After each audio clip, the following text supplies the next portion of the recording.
we did cover some ground in the last two lectures, and today what I will do is initially I will focus on the general area of fire, because fire is, as you know, a very important aspect of safety. Many of the accidents are related to fires. Who can define what is fire? What is fire? Anyone can tell me what is fire. I mean, you of course know what is fire, but just to define it. Sometimes you'll find that things which you experience and you know, but if somebody says, define it for me, it's not that easy, okay, to do. So, fire, one is that is basically a rapid chemical reaction, okay? That much I think everybody understands, and it is a chemical reaction between an oxidizing agent and a reducing agent, fuel and an oxidizing agent, and it's spontaneous, so it's accompanied by the release of a lot of heat. That's not all. Generally, when we say there's a fire, you can see something, right? So it is also accompanied by incandescence. So heat and light are both given off during a fire, which is a rapid chemical reaction. If you just have a fuel and a source of oxygen, of course you have got all the making of a fire, but you may not as such still have a fire, okay? And fire generally will require something to ignite the fire, okay? So you need, what you need is a source of heat, okay? It need not necessarily be a source of heat, it could be some other kind of a spark, but ultimately it will translate into heat. So you need a spark of some kind and a fuel and an oxygen source. If you have all the three, then of course, you know, you'll have a fire. Most of these kinds of reactions are radical reactions. So in other words, you have to generate a free radical, okay, and that's what requires activation energy. And then the free radical will go and abstract a hydrogen, okay? It will create, maybe out of methane, it will create CH3 dot, okay? And that again will be attacked by another oxygen, and that's how the whole propagation starts. You understood? Okay? Is that clear? All right, how it happens? So what you have is that normally we would express it as heat, fuel, oxygen and heat, okay? You have that. You have fuel, heat and oxidizer, but there is a fourth, okay, axis there, and that is that there is a chain reaction. Okay? That is what happens when there is a fire. And you can't stop it. A chain reaction is like it keeps multiplying. Right? And so, these are the four, and what it means is that if I can cut out any of these four, I can basically stop the fire. Is that clear? Right? And why it is important to know? So let us see, we have seen that. Okay, so obviously heat, if I have to cut it off, if I can somehow cool, then it will stop, okay? How do I cool? That fire brigade guy comes with a hose pipe, all right, and starts pushing water into the fire. Why? To cool it down. One of the mechanisms. Okay. Second is smothering. You'll see that sometimes if people have caught fire, you just go and put a blanket over the person. Okay? And basically, what are you trying to do? You are trying to cut off the oxygen supply. Alright? And so you are smothering the flame, okay, by putting a blanket of something which cuts off oxygen. Okay? The third is that stop the fuel. Because if you have something, which is catching fire, if I can divert the fuel away, then that's great.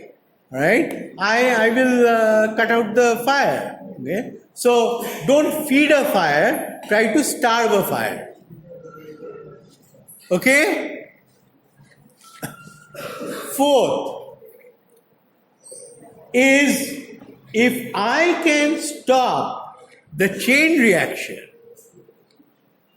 alright, then also I can stop the fire.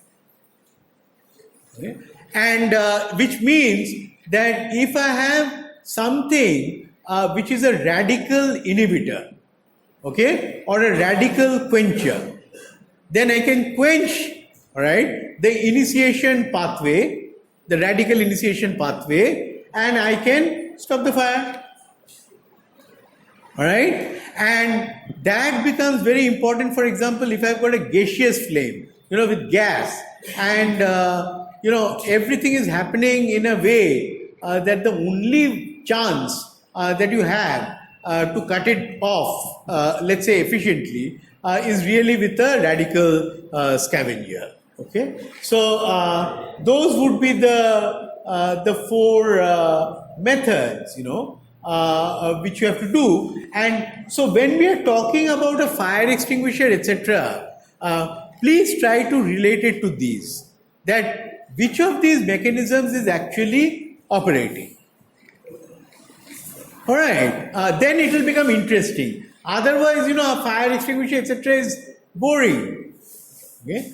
You can make it interesting if you say, oh, it relates to this. Okay? Now, let us take two situations, okay, and try to discuss this. One is, of course, below this there's a gas cylinder, right? Okay, and so you're cooking, right? And here is your flame. You put your lighter and light the flame. Now the question is, why doesn't the gas cylinder catch fire? Okay, you understood? I mean, I have a gas cylinder, right? And I've got a pipe and it's here and this is catching fire, but your gas cylinder looks quite safe. Okay? Now, the other, like I was taking this picture. So here is your petrol pump, the guys are filling up petrol. And right here, there was a guy who was doing a welding job. Okay, but it's quite risky. Okay, and I was asking myself, why will this whole thing not blow up? Because of that welding job. Okay, so who would like to answer this? What's happening? Yeah. Required amount of fuel used with safe distance. What does that mean? So they are using fuel with safe distance. It cannot. Who is using? You mean in the second case? Yeah, First case. Safe distance. Wow, safe. I mean, there's a cylinder here and here is your pipe and your burner. What is the safe distance? How safe is safe distance? Okay, I mean, I'm just asking you. Yeah. Inside the pipe. Yeah, through which the gas is coming out. Through which the gas is coming out, right? There is no supply of oxygen because of the positive pressure. No supply of oxygen because of the positive pressure. So, only in the your holder only there is supply of oxygen. Right. So you are saying there is no oxygen in my cylinder, right? And therefore you need both. You need oxygen plus fuel. You have only fuel, and therefore it can't catch fire. That's the right answer. But it's dangerously close, right? Okay. So I hope you can see, all right, what it means, and we will try and describe this in a little more technical term. Okay. But qualitatively, what you are saying is correct. Okay. What is happening in the second case?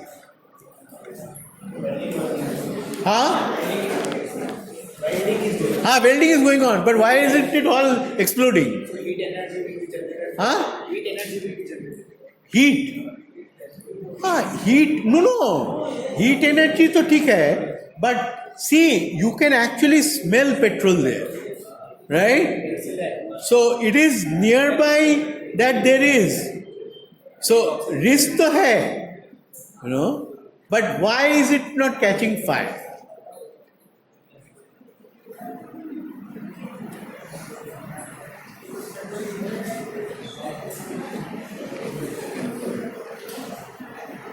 You're right. I mean, what you're saying is correct. Okay. But obviously, I think the one thing that you can see is that perhaps these two situations represent two extremes. Okay. In one case, I have got only fuel, no oxygen. And in the other case, I've got a lot of oxygen but very little fuel. You understand? Is it clear? Okay. So that I can define a little more technically. Okay. And what you have to do is that you must sort of convert intuitive understanding into a technical knowledge. Alright? That is what is expected of you all. You understand? So, what it means is that there is something known as a flammability limit. Okay? If I am on either side of that flammability limit, I will not have a fire.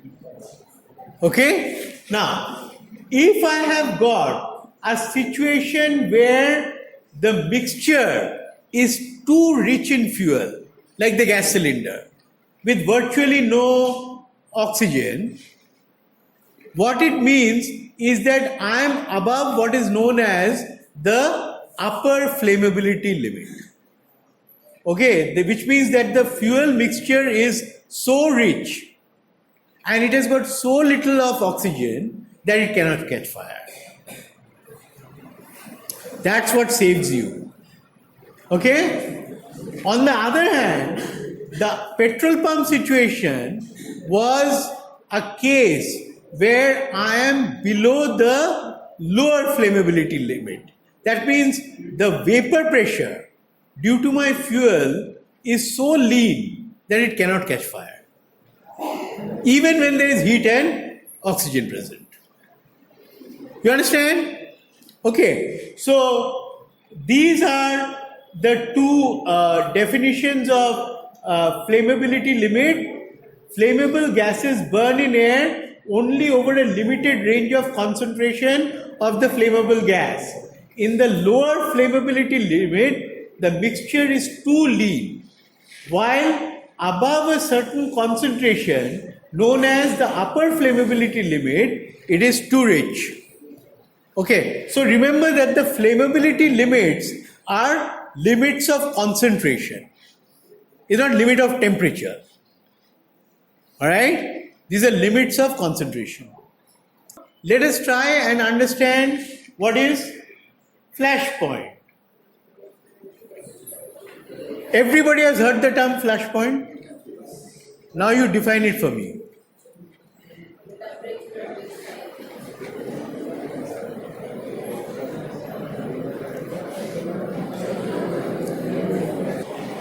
Okay? What is it? Flashpoint. See, we use it so much, the term. Okay, so flashpoint means the temperature at which a fuel will have sufficient concentration of vapor to reach the lower flammability limit. Is that clear? Is everybody clear now? What is flashpoint?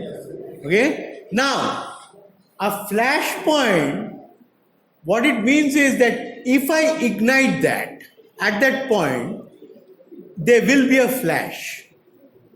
But it may not sustain as a fire.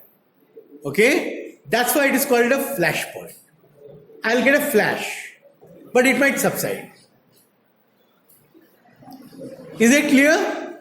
Okay. Now, let us look at another term, which is the fire point. The fire point is just like the flash point, except that in the fire point, I will be able to sustain a combustion for at least 5 seconds. Alright? Obviously, it means that the fire point will have to have a higher concentration of my vapor than the flash point. And my fire point must necessarily be at a higher temperature than my flash point. Is it clear? Otherwise, it cannot sustain for 5 seconds. Alright? Everybody has understood flash point, fire point. Anybody who has not understood? And I'm telling you these because these are so basic. Imagine you are talking about so many things and you go for an interview and somebody says, hey, what is flash point? And you're struggling to answer. Okay? Alright? Now, there's also another term which is also important to know, which is known as the auto ignition temperature. Now, up till now, in flash point or fire point, what we are saying is something like if I give an external source of heat, okay, like I light a match, or I spark it with a lighter. Okay, and so I've given an external stimulus and then it catches fire. But I could have a situation where I'm not giving any external input of energy and all I'm doing, well, when I say external input means I'm talking about a spark, but suppose I'm heating, my system, okay, without necessarily giving a spark, then at a certain temperature, it will still catch fire. Okay? And that temperature is known as the auto ignition temperature. Okay? So, let us try and see what it is. The auto ignition temperature of a substance is the lowest temperature at which it spontaneously ignites in normal atmosphere without an external source of ignition, such as a flame or a spark. Okay? I'm not given a flame or a spark, but I just heated it. Okay? Now, this temperature is required to supply the activation energy needed for combustion. And what is that activation energy? I require some energy to create the process of generating radicals, free radicals, And so that will happen with a minimum temperature threshold. The moment I've got that, then the whole thing can catch fire. Okay? Now, there is one more term which is important to know, and it is very useful, especially when you are doing chemical reactions. Okay? Now, what happens is, imagine someone tells you that, look, I want you to study the effect of copper catalyst, right? in oxidation of a hydrocarbon.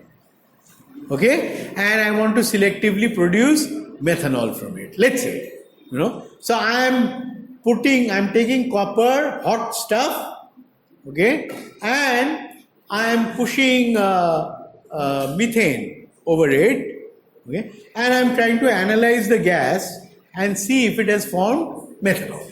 Let's say, I'm just giving a hypothetical situation. Now, it could be that my temperature, of that catalyst is above my auto-ignition temperature. In which case, why should it do anything? It should just convert into carbon dioxide and burn. Okay? But that doesn't happen always. The reason is because of what is known as an ignition time delay. Okay? It takes some time. We might think that, hey, just put a match and it's all gone up. But believe me, it takes time and it takes effort to catch fire. Alright? It's not something that, in other words, it has an activation energy. Okay? And that activation energy is what you require to generate radicals, as I told you. And the equation is ln tau, where tau is my ignition time delay, is equal to K1E upon T, where E is my activation energy. So from this, you can get a sense of what might be the kind of time delay, and I might be able to initiate very useful reactions. Okay, and many times you may just get lucky that you have passed something through a very hot object and it still did not catch fire. Okay, it did not catch fire only because of the ignition time delay. Is it clear?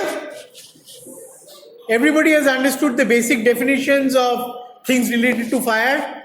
What is very important, and you see, especially for people from ICT such as yourselves, chemical technology, you should know, there are different terms and the values are very different. And if you don't know what these things mean, somebody could make an idiot out of you, right? And so let us try and look at, for example, flammability limits. Firstly, you can see flammability limit means percent volume by volume, it's a concentration. Okay? And so the upper flammability limit of acetone, for example, is 13%. If you have more than 13% vapor, of acetone, it will not catch fire. Okay? On the other hand, if it is less than 2.6%, it will also not catch fire. That's the lower and upper flammability limit. And likewise, you can work out the flammability limits for everything, the lower and upper flammability limits. Okay, now flash point is what? It's a temperature, right? So at this temperature, depends on what method by which you determine the flash point. There are two methods, don't go into all these details. Okay. But at a temperature between -9 and -18 degrees Celsius, I will reach the vapor pressure of 2.6%. And so it is vulnerable to catching fire. Alright? Now, the auto-ignition temperature on the other hand, where it will catch fire spontaneously without a spark, external spark or things like that, is very high, 465 degrees centigrade, So if somebody only gave you this number and said acetone is very safe, auto ignition temperature is more than 400 degrees centigrade, and you don't know anything about flash point, lower flammability limit, okay, you say, yeah, it's very safe. Okay? Are you clear how important these terms are?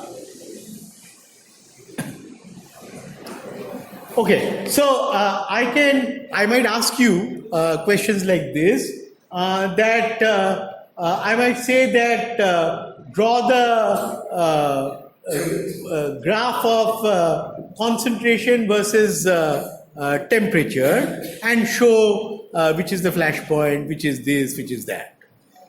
Okay, and so you can see this is how my concentration, let's say, of a vapor is increasing as my temperature is increasing. Okay, now if this point is the lower flammability limit, okay, then this would be my flash point. The academy office for Yeah, good. good. Okay, and so this is my lower flammability limit. Over here, I have got a concentration. If I go beyond this, it will not catch fire. So this is my upper flammability limit. Okay, and this is that 400 degree or so temperature, which would be my auto ignition temperature, which is when it will spontaneously catch fire. You understand? Okay, so that is really the relationship between vapor pressure and flammability. Okay, now let us try and understand how important these terms are, and of course, now that we know it, how one would apply, say something like this. Okay, now suppose consider that you have got some container, all right, and that container was filled with maybe some very volatile stuff like some gas, all right, and somebody says this has been lying here for a long time and we need to decommission this. Okay, this container. What does decommissioning mean? What do I have to do to decommission it? It had a lot of fuel. Okay, now I have been asked to decommission it. Obviously, it means that I have to make sure that there is no fuel left, right? So that it's safe. Otherwise, it's always like a potential bomb. Anytime it can catch fire. Okay, so somebody says, "Arey, no problem. Just open the nozzle, and let all the gas come out." Okay, but remember, if you are operating it under atmospheric pressure, as gas is coming out, oxygen and air will also get in, okay, to maintain and 1 atmosphere pressure. Okay, so now let us look at what will happen. So I have got, this is my start point where I have got a container full of fuel. Okay, now here I have to reach this point, which is that finally the container will have no fuel and be full of air. Air has what? Roughly 79-80% nitrogen and the rest is oxygen. Okay, so I can write that this point, okay, is my nitrogen, and so around 80% nitrogen and 20% oxygen. That means it has got replaced with air. Is it clear? At the end. So I have only defined the initial state and the final state. Okay. Now let us look at what can happen.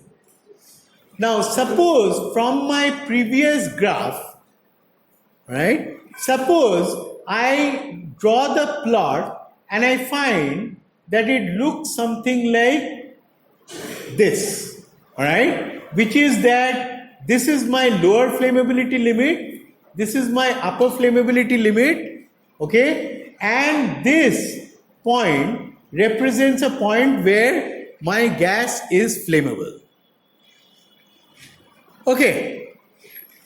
Now consider a situation where I have just started to release my gas and I am trying to fill in air. So what will happen? This is my initial state, this is my final state. I can now draw a line connecting these two, okay, and my composition will move along that line. Means as I am replacing more fuel with air, okay, it will basically move along this line and finally come here. Okay, now what that means is that it actually will intersect with the flammability boundary. It means that in trying to do this, and if there is a spark, the whole thing can blow up. Is it clear? What can happen? Right? So, unless you know something like this, and if you have been given the job, how you will know what is the safe way to do it? Alright? So, you must know a diagram like this, or you must create it and then see what is the safe way of doing it. Now, if this is unsafe, then what would be a safe way of doing it? As safe as well as economical as possible. What would I do?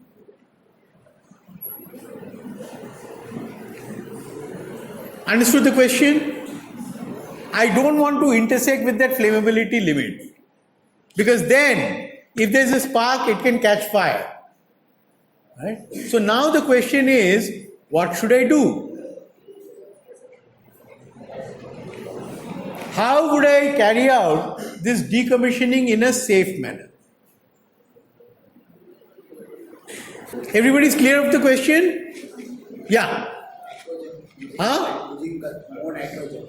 Very nice.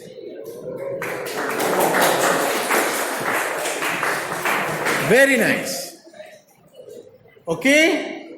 So what you will do is that you may say, don't try to push out this thing and let air in. I make sure that it is connected to a nitrogen source. Okay? And so while the air is escaping, nitrogen is coming in. You understand? Pure nitrogen. So now I will be moving along the line, not this, but this, which is 100% nitrogen. And I am moving from 100% fuel to 100% nitrogen. So I'll move along that line. Okay? But I need not fill the entire thing with nitrogen. What I may say is that suppose I come to a point here and I want to save on the use of pure nitrogen. Okay? I may say, look, if I come here, now, suppose I have to go here, that it will be ultimately full of air. Then I will basically form a tangent to this. In other words, I am not intersecting that flammability.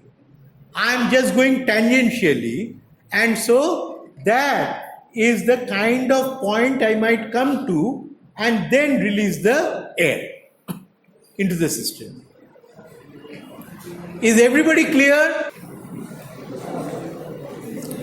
All right. Now, let us try and also relate these to some very practical or accidents which have happened, especially in the, say in the last year, there was a major fire in ONGC. I don't know if you're aware of it, okay? And now what happens is that every time, you pump out oil and gas, most of it you recover, but there is a certain amount, which actually still will have a fair amount of fuel in it. Okay, you never extract all 100%. So what they do is that they were making an underground well, right? And they had they were pumping this stuff in, okay, and it was there.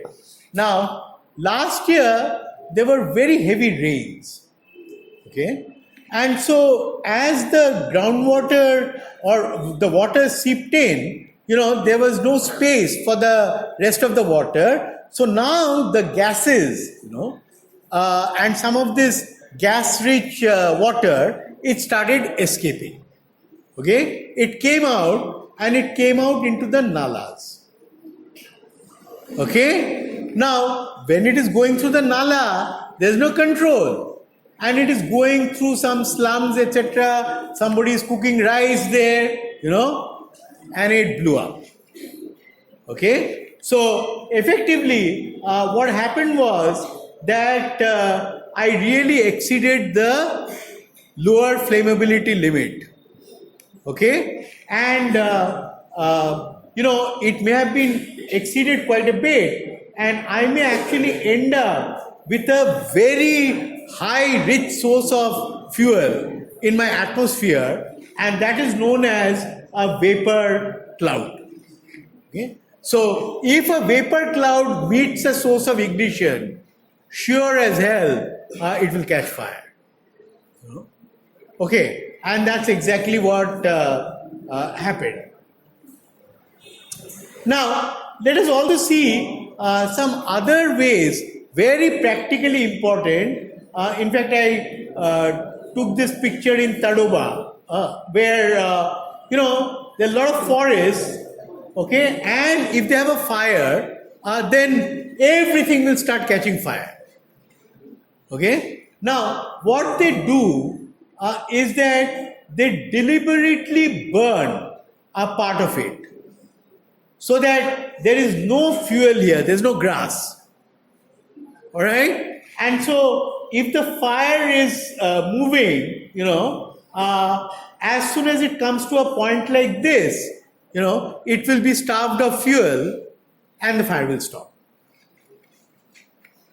Okay, so and at least you prevent the fire from crossing over to the other side of the forest. So very, very practically important ways, in which you can solve a problem. So here you can see I have no control over the oxidizer. Oxygen will be everywhere. I have a control over the fuel. What is my fuel? Dry grass. So I am starving it of the fuel. Okay, and in this, wherever I can, that's what I will try and do. Okay. Now, is everybody now clear about the fundamentals, the basics of fire? Okay.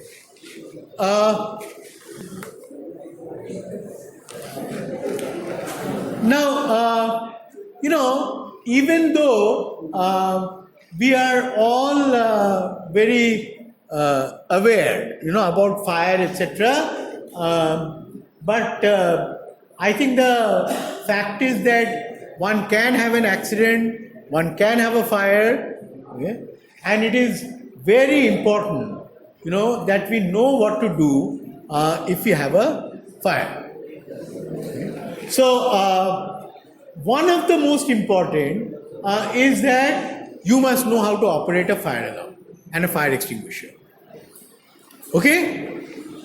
So, if for example there is an alarm, press it, so that it starts buzzing and people know that there is a fire. Second, if you have a fire extinguisher, if you have some idea of what kind of a flame it is, pick up the right fire extinguisher and try to stop the fire. No fire starts as a huge thing. It starts in a small way. Okay? Because we are not able to control it, it becomes bigger and bigger. So if you can control it while it is still a small fire, you're okay. Right? So let us try, therefore, to understand. And the second is that it is not enough to have the fire extinguisher. You must have the reflex action to actually pick it up and do it. It is not about a theoretical knowledge. Okay, do you have the confidence to just go and pick it up and aim at the fire and stop the fire? Okay, you will be able to do if there are two things. One, if I have knowledge of a fire extinguisher, and second is if I have got some experience in actually using a fire extinguisher.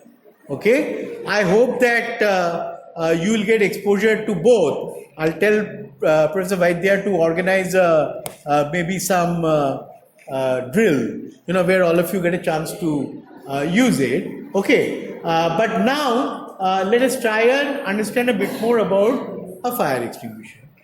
Okay, this part is the doing part of it, very easy to understand. Okay, this is a fire extinguisher, this is a handle, the lever, and there's a pin.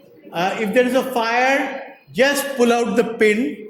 Okay, then I can press the lever down, and from here, I will take this hose and I will aim it where there's a fire. Okay, and so with one hand I'll have the hose, and with the other hand, I'll be holding the fire extinguisher and also trying to use the lever. Okay, if the fire extinguisher has a strap, I may put the strap, and put the fire extinguisher around me.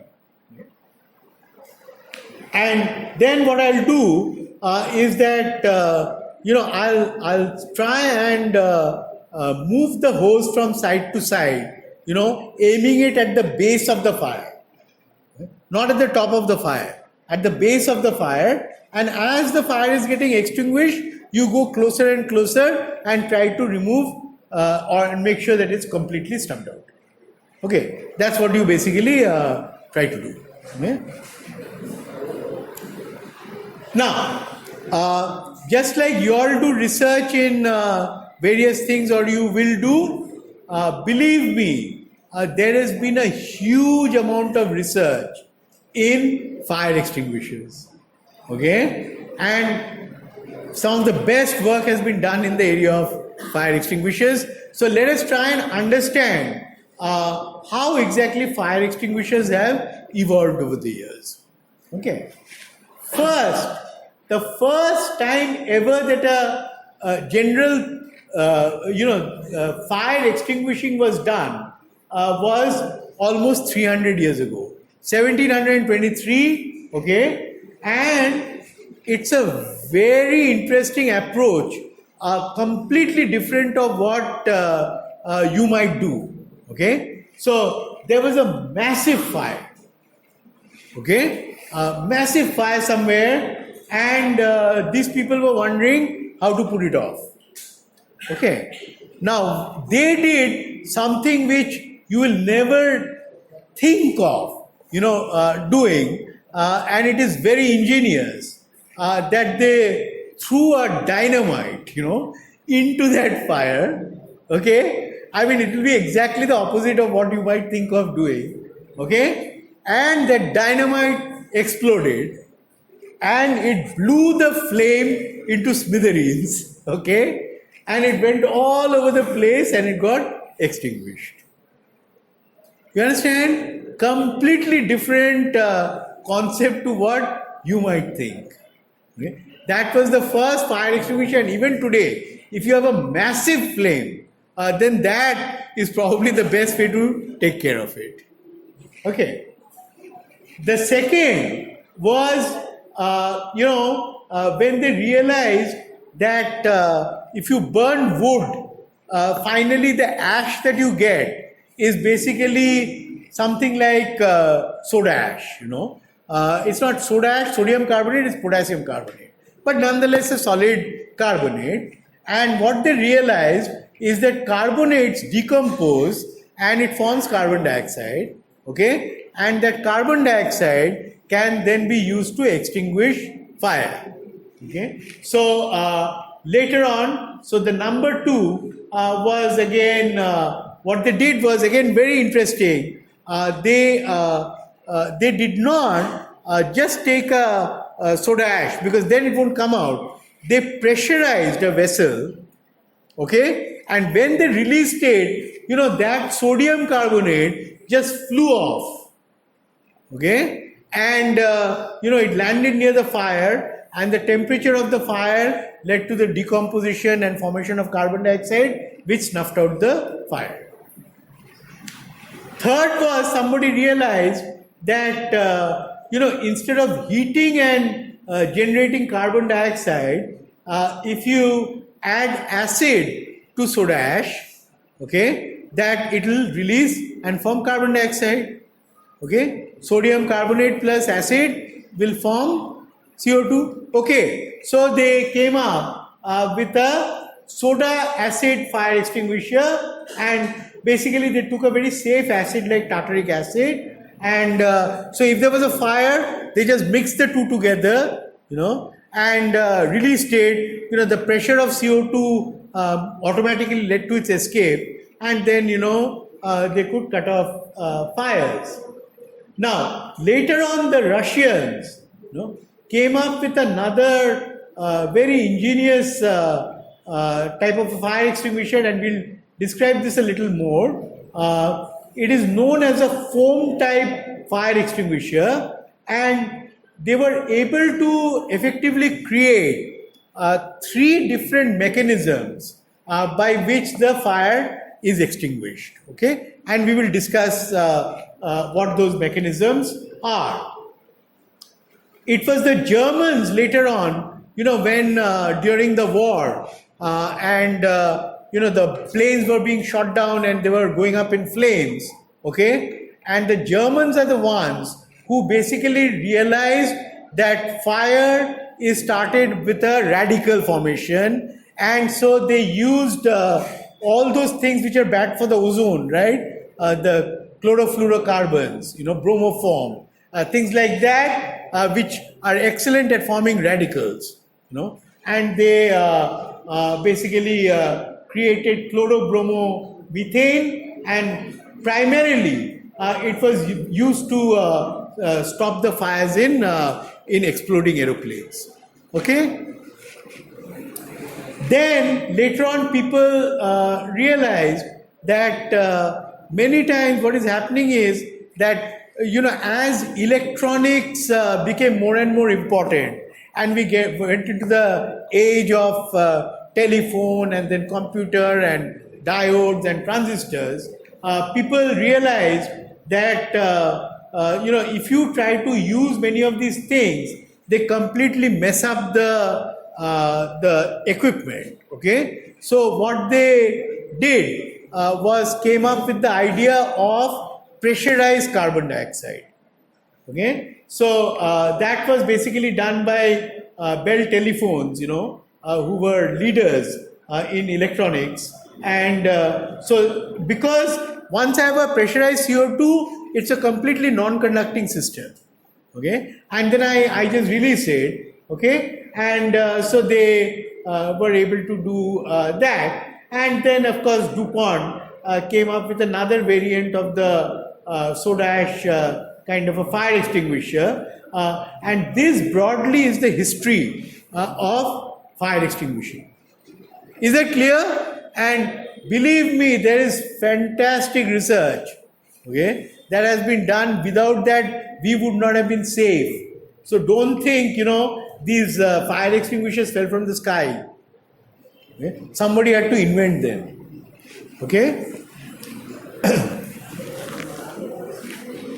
Okay, now let us try and understand the classification of extinguishers. Okay, what you have is, depending on where you are, the classification can vary. Okay, so let me first try and tell you, for example, what is the European classification, and the Australian classification and the European are the same. The Americans always like to be a bit different, okay, and so the American classification is a bit different. Okay, so first is that if I've got something like paper, okay, and I light a fire and paper catches fire, okay? Or I burn wood or coal. Okay, so anything which is a solid combustible and which can burn to form carbon dioxide, okay, that is known as a class A type of material, and any fire that you get from that is known as a class A fire. Okay? Next is that if I've got flammable liquids like petrol, okay, that is known as a class B fire. And if I've got a flammable gas like natural gas, if I get a fire, I will call it a class C fire, but the Americans don't distinguish between flammable liquids and flammable gas, and they call both of these as class B. Okay, but we differentiate them and call them as class B and class C. Then you have flammable metals. What is a flammable metal? Sodium. Okay, put it in water, it will catch fire. Okay, so it's a flammable metal. Now, you have to be extremely careful with a flammable metal. Obviously, the first thing that the fire brigade does when they see fire is they come and spray water. Now, imagine if I've got a sodium fire and the fire brigade comes and sprays water. What calamity there will be. Okay, so obviously it's very important to know the reactivity of substances so that you can decide what is appropriate for you. Now, electrical fire is no different from a chemical fire, okay, except that the ignition source is electricity. All right, so that any short circuit etc. is generating heat, and if I've got anything flammable in the vicinity, it will catch fire. But electricity as such doesn't catch fire. Okay, it's only the ignition. All right, so what it means is that if I've got an electrical fire and if I'm smart enough to turn off the power, then I have converted it into an ABC type of fire. There's no difference between the two. Okay, and so you need to know this, but I cannot go and put water into an electric fire while the power is still on, because if I do, water is a very good conductor of electricity, reasonably good, and so I can create havoc. Okay, so I cannot use it. And then we also have a class, when we call as class E, the electrical fire, Americans call it as class C, and frankly even we have changed over. We don't call, there is no class E fire extinguisher. I'll show you what exactly it is. Okay? And if you have got a fire in your kitchen, for example, and it's mostly due to things like oil burning, etc. It is known as, the Americans call it a class K fire and we call it a class F fire. Okay, and basically if I can cut off the oxygen supply, that's the best way to do it. Okay, now what you also have is a color coding of fire extinguishers, just so that even if I don't understand the language, I can at least understand color, and I can decide, what is the right thing to do. And we will look at this in a bit more detail, but there are different color codes, and it also tells you which particular fire class it is suitable for. Okay? So let us look at the fire extinguishers. Right? This is known as a water mist. Most people don't use it. It is used in very advanced applications, like for example, in an MRI machine, if it catches fire, there are other things can cause a lot of damage, and so they may use something like a water mist. Okay, dry powder is probably the most general type of fire extinguishers, in the sense that it is suitable for ABC type of fires. Okay, so it's good in that way, but it can leave a nuisance, in the room after it has extinguished the fire. The class A, which is for combustible substances, I can use a water fire extinguisher, and it is a red on red. It's a red fire extinguisher with a red label. This has a blue label in a red fire extinguisher. The water mist is the only one which is not red in color. It's got a silver color. Okay. This is the foam type of extinguisher we'll discuss. Okay, which the Russians invented, and this is a carbon dioxide fire extinguisher, which basically releases CO2 only, and this is black on red. So black on red, yellow on red, red on red, blue on red. Okay, and you must know this, so that anytime there is a fire, and if you know what type of fire, you can quickly decide which type of extinguisher to use. This one is used for metallic fires, which we talked about. Do not try to use any of those other fire extinguishers. Okay? You can use what is known as a sodium chloride fire extinguisher. Sodium chloride does not react with sodium metal, for example, and so it's a very nice way of cutting off the oxygen supply. Okay, and so this would be a great way to do it. Now, can anyone tell me what's the problem in let's say using carbon dioxide cylinder for a metallic fire?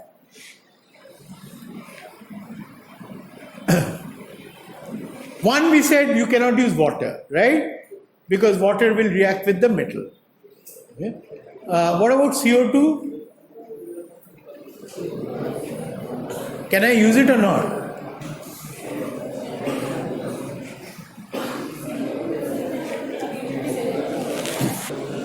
Well, if I have sodium metal and I'm passing carbon dioxide, what will happen? Right.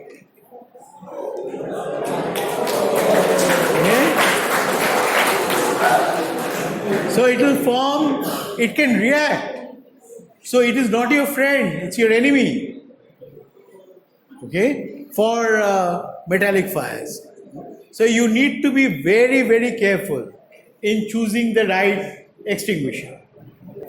Okay, now these are the Indian fire extinguishers.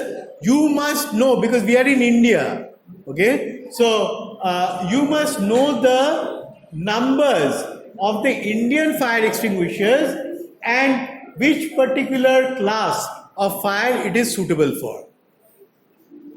Okay, so and you can see they have written it as A, B, C, D. So if you try to look at it here, what it basically means, is that they are really trying to follow the European or the Australian nomenclature of ABCD. Okay? ABCD. Okay? Now, another thing that you will see is if you see, all right, the carbon dioxide cylinder, you can also see this one, the dry powder, you will see that there is a sign for current. Have you seen? There's a sign for current.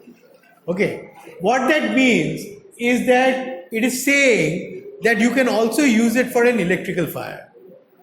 And The reason is that there's no difference between an electrical fire and those fires, except for the harm that can happen because of, if creating a short circuit. Okay. Obviously, with carbon dioxide, I don't. It's a non-conducting substance. And similarly, with the dry powder, I don't create that problem. Okay. So these two I can use even for an electrical fire.